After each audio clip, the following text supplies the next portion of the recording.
What's up, YouTube? Lord Ryujin here again. So for this week's topic, I wanted to ask a question. Do you think exclusives sell consoles? So the whole reason for this questioning is because I was reading a while back that Microsoft doesn't really care about holding on to their exclusives anymore. This was actually in regards to the announcement of, I think Mass Effect 3 was coming over to PlayStation.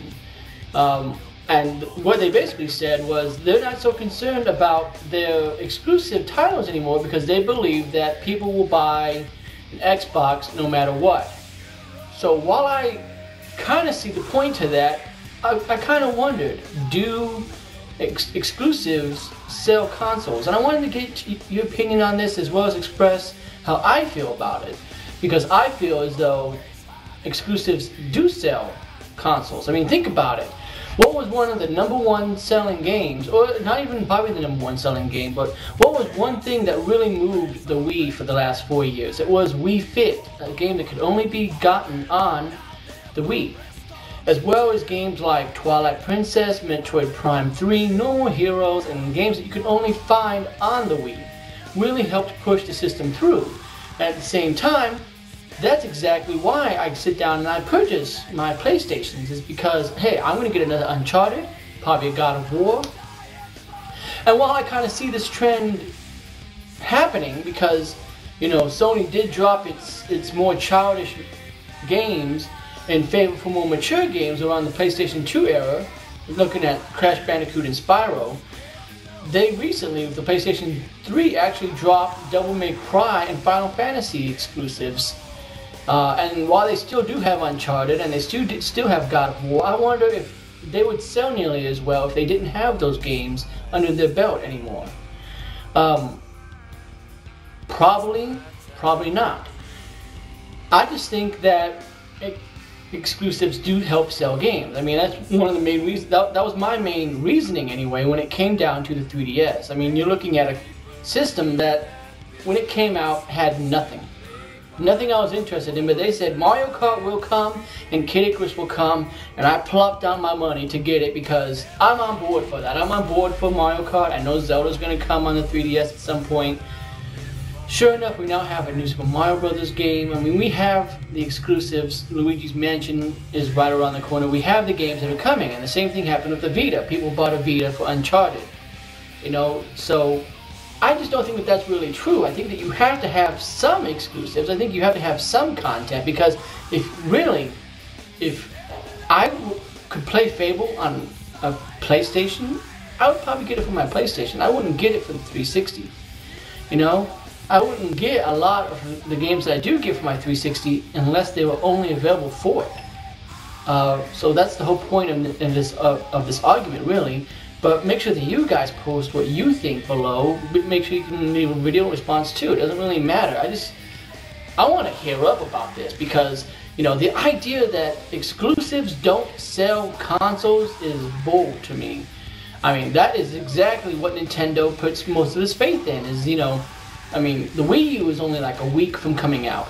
And Miyamoto has already hinted that Metroid is coming for it because the gamepad was, you know, designed to work with Metroid. And you know you're going to get Zelda. I mean, you already saw the high definition experience that they showed off. Might not look exactly like that, but you know you're going to get a Zelda on the Wii U. And that's the point. That's why I'm buying the Wii U. Even if I get no games for it at launch, I'm going to play my old Wii games on it until I get the games, because I know they're coming. Meanwhile, I waited to get my PS3 until there was Uncharted, until there was Metal Gear Solid 4, until the games were there. So that's my argument, really.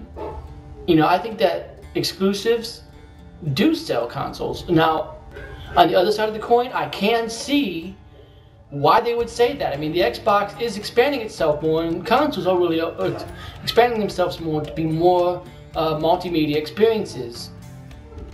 And even though these consoles are opening themselves up to be more multimedia experiences, which means that more people will be more likely to buy one, because, you know, again, even if I don't get a game for my Wii U, I know I can sit down and watch Hulu Plus on it, Netflix on it, I can play my back library of Wii games, You know, I have options. I don't have to get a Wii U game for it. But at the same time, if nothing interesting ever came out for the Wii U, I would have felt like I wasted my money.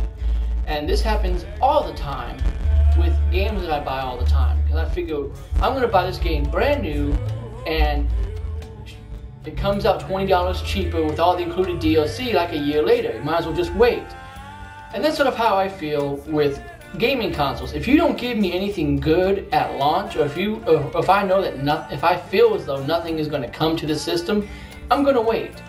I'm going to want to take my time, wait a year or two for the price to drop like I did with the PS3, wait for the established games to be there, and then get it. But that's just my opinion, of course.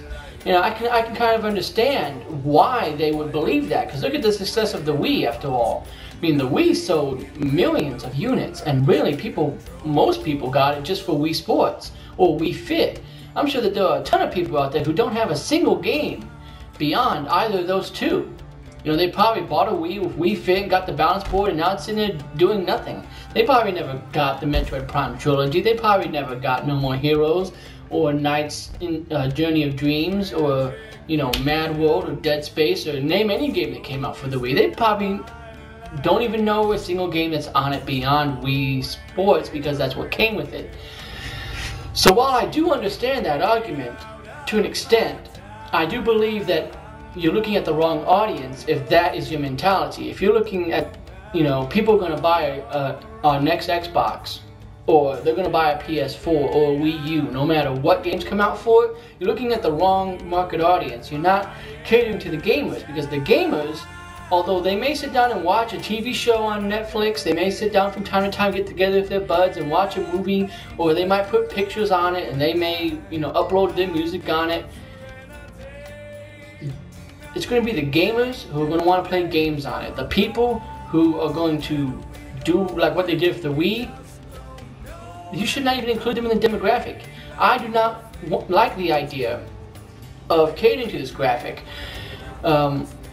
because while in one way I understand catering to that demographic, getting the more casual audience to play in new ways because it sells, that way you get people who are hardcore gamers, who are intermittent gamers, who are beginners, who are casual, and people who've never even played a game in their life. They'll be more comfortable with the idea of putting money down to get this system, and so you're going to get more sales. However, it's going to be the gamers, the people who want Uncharted 4 on the PS4, who want God of War, you know, the people who want to see Zelda in high definition, who want to see these games come out. They're going to be the people who are going to keep the money flowing in, because not only are they going to purchase a Wii U, but they're going to purchase the games. And, you know, if you give them an interesting game that's multiplayer, they're more likely going to want to buy another gamepad or a Pro controller. You know, these are going to be the people who are going to keep coming back. So that's my rant. Kind of short, I know, but I felt as though it needed to be discussed, because the idea that exclusive content is not needed to sell a console, to me at least, is ridiculous. Now make sure that you sound off with your opinions, but to me it's ridiculous because, again, I avoided the PS3 for the longest time.